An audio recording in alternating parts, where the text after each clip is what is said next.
시간이 되었으므로 다시 사도신경으로 신앙 고백하심으로 세미님을 하나님께 영광 드리시겠습니다. 전능하사 천지를 만드신 하나님 아버지를 내가 믿사오며 그 외아들 우리 주 예수 그리스도를 믿사오니 이는 성령으로 잉태하사 동정녀 마리아에게 나시고 본디오 빌라도에게 고난을 받으사 십자가에 못 박혀 죽으시고 장사한 지 사흘 만에 죽은 자 가운데서 다시 살아나시며 하늘에 오르사 전능하신 하나님 우편에 앉아 계시다가 저로서 산자와 죽은 자를 심판하러 오시리라. 성령을 믿사오며 거룩한 공회와 성도가 서로 교통하는 것과 죄를 사하여 주시는 것과 몸이 다시 사는 것과 영원히 사는 것을 믿사옵나이다. 아멘. 찬송가 435장 못 박혀 죽으신 새 찬송가는 385장입니다. 435장, 385장 함께 찬양되겠습니다. 못 박혀 죽으신 하나님 어린 양 믿습니다. 죄속함 받고서 이 몸과 마음 들여 간절히 빌 때에 들으소서. 풍성한 은혜로 약함만 도우사 열심 주고 날 대속했으니 주 사랑하는 마 불같이 뜨겁게 하옵소서.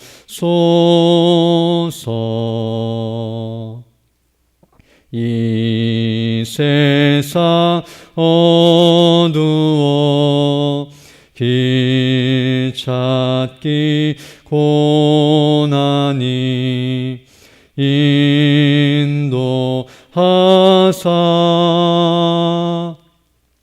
그 밝은 빛으로 환하게 하시고 내 슬픈 눈물을 씻기소서.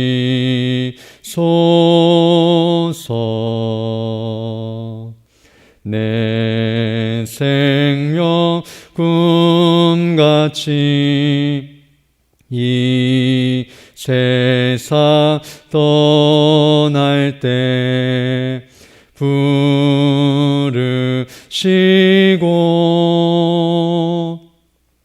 사랑을 베푸사 평안케 하시며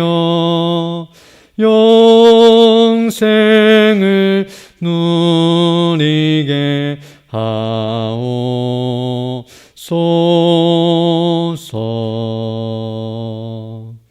아멘.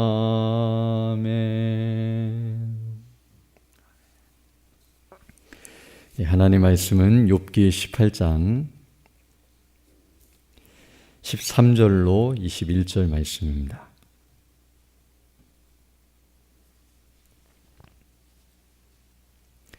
욥기 18장 13절로 21절 말씀 제가 봉독해 드리겠습니다.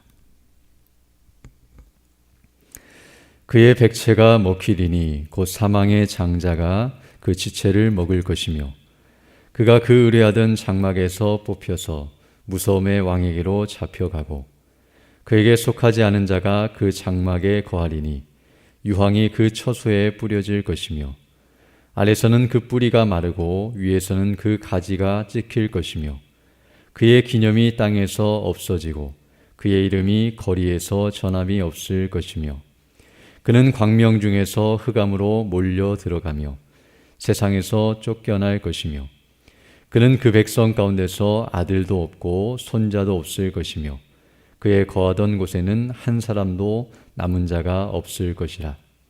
그의 날을 인하여 뒤에 오는 자가 앞선 자의 두려워하던 것 같이 놀라리라.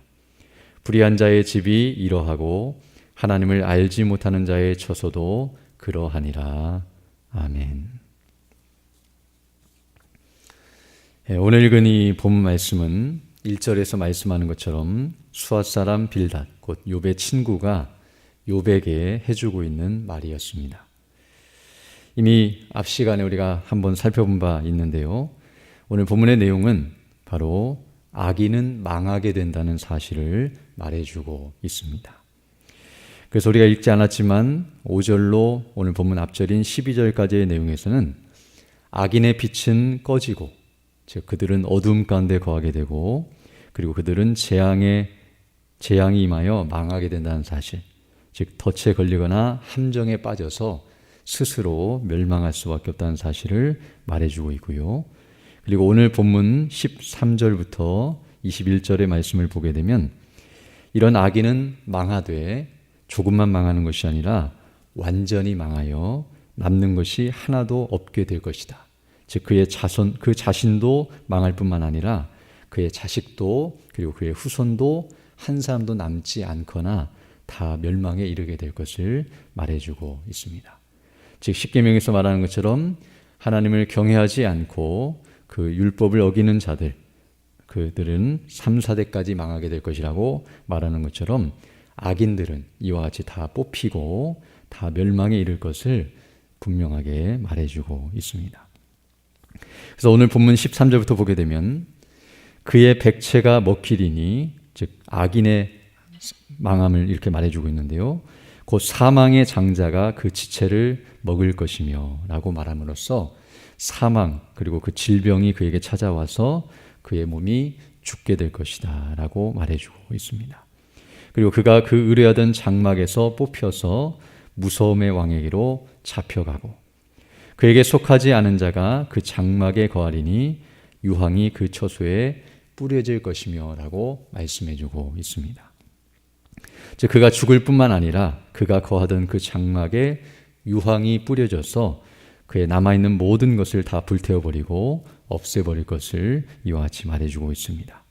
그래서 16절 보게 되면 아래서는 그 뿌리가 마르고 위에서는 그 가지가 찍힐 것이며 그의 기념이 땅에서 없어지고 그의 이름이 거리에서 전함이 없을 것이며 라고 말씀함으로써 그의 모든 것들이 다 한순간에 사라지고 아무것도 남지 않는 상태에 있을 것을 이와 같이 표현해주고 있습니다.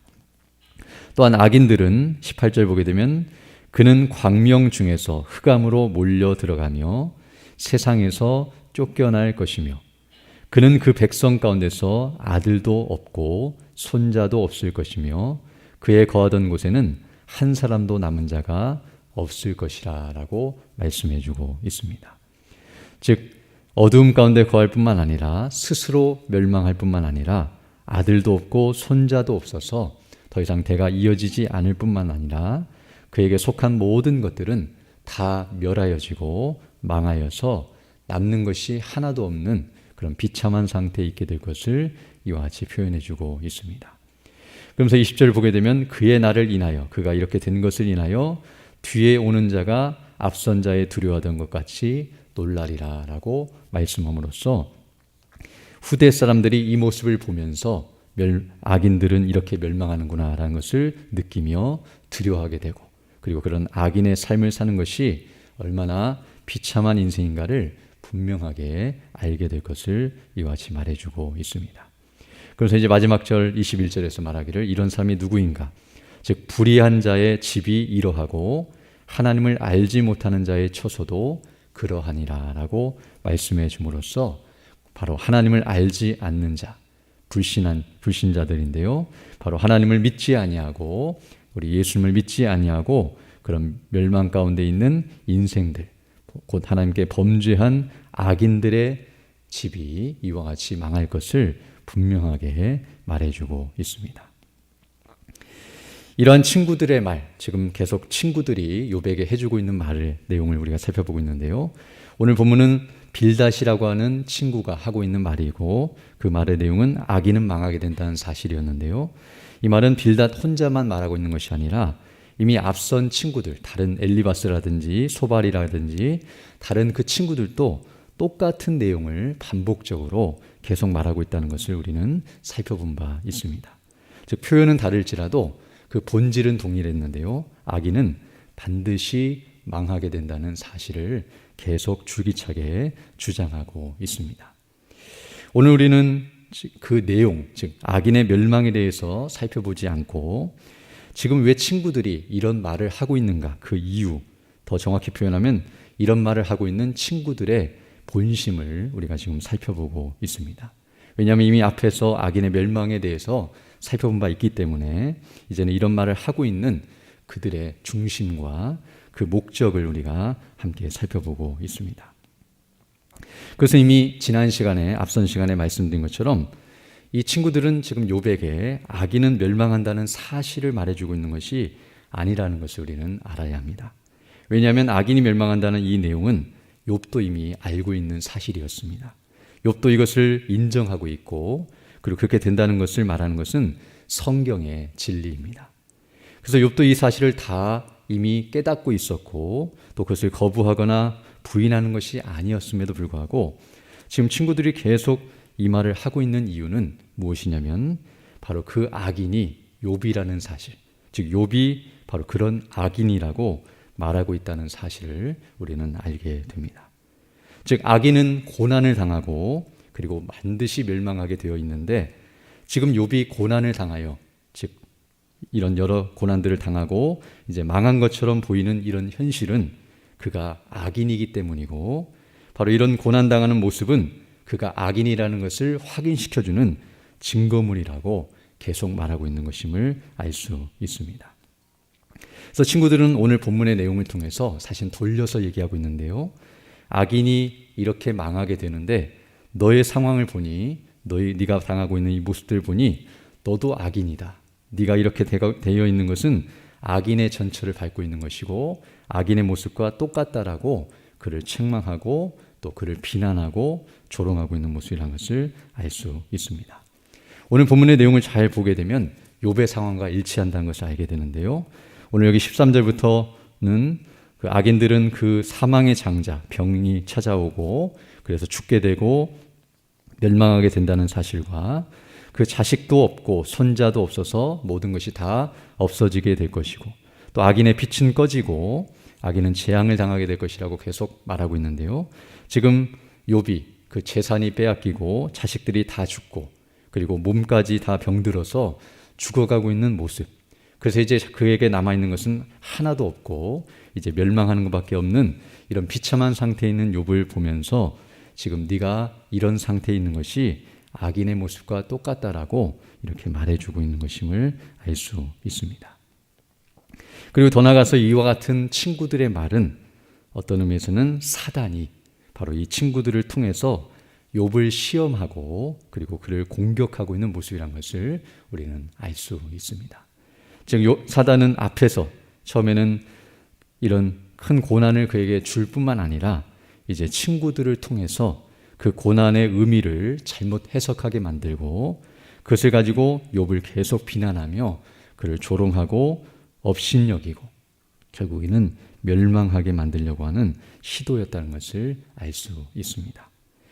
우리가 이미 여러 시간에 걸쳐서 살펴본 것처럼 오늘 본문에 이르기까지 욥이 당하고 있는 모든 고난들은 바로 사단이 욥을 공격하여 그가 가지고 있는 모든 것들을 하나씩 빼앗아가고 그리고 무너뜨리고 있는 모습이라는 것을 알게 되는데요. 사단은 처음에는 재산을 쳐서 빼앗아가고, 그리고 두 번째로는 자식을, 그리고 세 번째로는 그의 건강을 쳐서 빼앗아가고, 이제 마지막으로는 욥의 의로움을 공격하여 빼앗고 그를 무너뜨리려 하고 있다는 사실을 우리가 알 수 있습니다. 즉 사단은 친구들을 통하여 욥을 계속 악인이라고 말하고 그가 악인의 자리에 있다라고 비난함으로써 계속 욥을 악인으로 몰아가고 그를 악인이라고 낙인 찍고 그래서 그를 멸망시키려고 하는 것이 사단의 궁극적인 목적이라는 것을 우리에게 보여주고 있습니다. 사실 욥은 의인이었습니다. 이미 앞에서 살펴본 것처럼 하나님께서 인정해 주시는 전혀 죄를 범하지 않고 물론 한 번도 죄를 범하지 않았다는 뜻이 아니라 이렇게 고난을 당할 만큼 하나님 앞에 범죄치 아니하였고 친구들이 말하는 식의 그런 악인이 아니었고 하나님께서 인정하시는 바로 예수님을 믿고 구원을 받은 하나님의 백성이요 의인이었음에도 불구하고 그 욥이 이런 친구들의 말을 계속 듣게 되면 그 마음이 낙심이 될 수밖에 없는데요. 처음에는 의인이라고 생각했지만 이런 말들을 계속 듣게 되면 혹시 내가 악인일지 모른다는 그런 의심이 들 수도 있고 또 이와 같이 멸망할 수밖에 없는 상태에 있지 않은가라는 불안감이 들어올 수 있다는 것을 우리가 지난 시간에 살펴본 바 있습니다. 그리고 계속 이런 말을 끝까지 듣게 되고 또 줄기차게 듣게 되면 이제 그 낙심된 마음은 절망에 이르게 되는데요.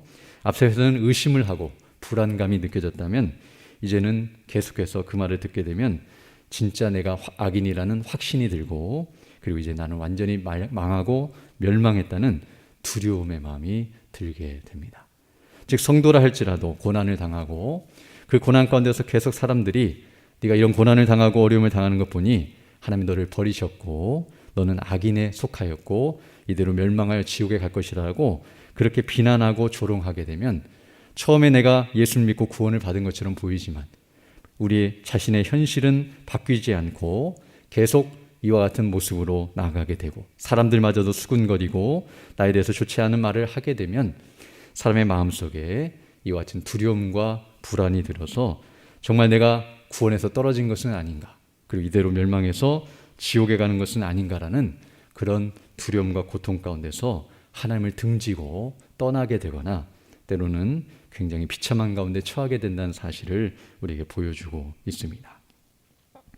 이처럼 어떤 의미에서 사단은 앞에서 우리가 살펴본 고난, 즉 재산이나 자식이나 건강을 빼앗는 이런 고난을 가지고 욥에게 쐐기를 박아버리고 그리고 이런 친구들의 말을 통해서 반복적으로 그리고 더 강하게 그 쐐기를 내려침으로 말미암아 지금 욥을 부서뜨리고 있고 욥과 하나님 사이를 떼어내려고 하고 있음을 알 수 있습니다.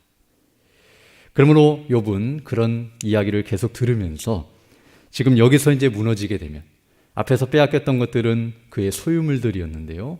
이제 그가 의롭지 못하고 악인이다라는 말을 듣게 되고 실제로 그가 악인으로 판명이 되어서 그의 의로움이 무너져 버리고 만다면 사실은 그는 모든 것을 잃어버리고 완전히 멸망하게 되는 것이었기 때문에 그것이 아니라는 사실을 계속 강조하고 자신이 의롭다는 사실, 그 의로움이 자신에게 있다는 사실을 계속 반복적으로 친구들에게 말해주고 강조하고 있으며 그것이 아님을 드러내기 위해 몸부림치고 있는 욥의 모습이었다는 것을 알 수 있습니다. 그리고 우리가 마지막으로 생각해 볼 것은 이런 욥이 이와 같은 의로움을 계속 주장함에 있어서 그는 자기 의를 주장하고 있는 것이 아니라 바로 우리 주 예수 그리스도의 의를 주장하고 있었다는 것을 알게 되는데요. 자기가 의로운 행동을 했기 때문에 의로운 것이 아니라 그리스도 안에서 그 예수님께서 행하신 일로 말미암아 우리가 구원을 받는 것처럼 바로 그 하나님의 약속과 그 의를 의지하여 이와 같이 자신의 의로움을 주장하고 있었고 그리고 이런 끊임없는 계속되는 사단의 공격과 시험을 막아낼 수 있는 힘도 욥 자신에게서 나오는 것이 아니라 성령님께서 그를 붙드시고 인도하시며 바로 욥이 그 성령의 충만한 가운데 그 은혜를 힘입어서 바로 이런 일들을 감당하고 있다는 사실을 우리에게 가르쳐주고 있습니다. 그럼 우리가 살아갈 때에 사단은 우리를 가만히 내버려 두지 않고 우리의 믿음을 무너뜨리고 멸망시키려고 갖은 고난과 그리고 여러 가지 시험거리들을 우리에게 주며 이와 같이 우리를 공격한다 할지라도 우리는 항상 말씀을 통하여 우리 주 예수 그리스도를 믿는 믿음 안에 견고하게 서 있어야 할 뿐만 아니라 성령의 충만한 가운데 기도하며 그 능력을 힘입어서 이런 사단의 공격을 막아내고 또 믿음으로 견고하게 서서 승리하는 일이 있어야 할 줄로 믿습니다. 오늘도 이런 은혜를 달라고 간구하시며 또 그런 믿음으로 살아가는 복된 하나의 되기를 간절히 소망합니다. 함께 기도드리겠습니다. 걸어가시고 자비로우신 아버지 하나님, 감사를 드립니다. 지난밤에도 우리에게 은혜를 더하여 주시고 또 이렇게 다시금 새날 새 아침을 시작하며 주께 경배와 영광을 돌릴 수 있도록 은혜 베풀어 주심을 감사드립니다. 우리가 살아가는 순례길 가운데 사단이 이와 같이 수없이 우리를 고통케 하고 또 우리의 마음을 낙심시키고 절망에 빠지도록 우리를 공격한다 할지라도 우리가 항상 주의 말씀을 의지하고 성령의 충만함 가운데서 믿음 안에 견고하게 서 있게 하시고 우리 주 예수 그리스도 안에서 우리를 구원하신 하나님의 놀라우신 은혜와 사랑을 의지하여 믿음으로 승리하며 주께 영광 돌리며 이 복음의 영광을 온전히 광포하며 증거하는 우리 모두 될 수 있도록 은혜를 더하여 주옵소서. 특별히 연약한 중에 있는 주 백성들을 기억하여 주시고 정말 사단이 그 연약함을 가지고 우리 마음을 상하게 하며 또 하나님의 사랑을 의심하게 만들고 여러 가지 두려움과 고통 가운데 우리를 처하게 만든다 할지라도 우리 주 예수 그리스도 안에서 구원해 주신 그 놀라우신 은혜와 영광을 주목하면서 믿음으로 더 견고하게 서는 시간 될 수 있도록 인도하여 주시고 또 하나님의 도우심과 은혜를 구하고 있사오니 치료하여 주시고 또 회복해 하여 주셔서 더 건강한 모습으로 주일에 힘쓰는 믿음의 삶들이 다 될 수 있도록 은혜를 더하여 주옵소서. 또 이 시간 기도할 때도 주의 성령께서 함께하사 믿음으로 주의 뜻을 간구하게 하시고 오늘 하루도 주의 뜻을 따라 살아가는 복된 한 날이 될 수 있도록 은혜를 더하여 주옵소서. 감사드리며 예수님 이름으로 기도드립니다. 아멘. 하늘에 계신 우리 아버지여, 이름이 거룩히 여김을 받으시오며 나라의 임하옵시며 뜻이 하늘에서 이룬 것 같이 땅에서도 이루어지이다. 오늘날 우리에게 이런 양식을 주옵시고 우리가 우리에게 죄 지은 자를 사하여 준 것 같이 우리 죄를 사하여 주옵시고 우리를 시험에 들게 하지 마옵시고 다만 악에서 구하옵소서. 대개 나라와 권세와 영광이 아버지께 영원히 있사옵나이다. 아멘. 예배를 마쳤습니다. 기도하시고 들어가시기 바랍니다.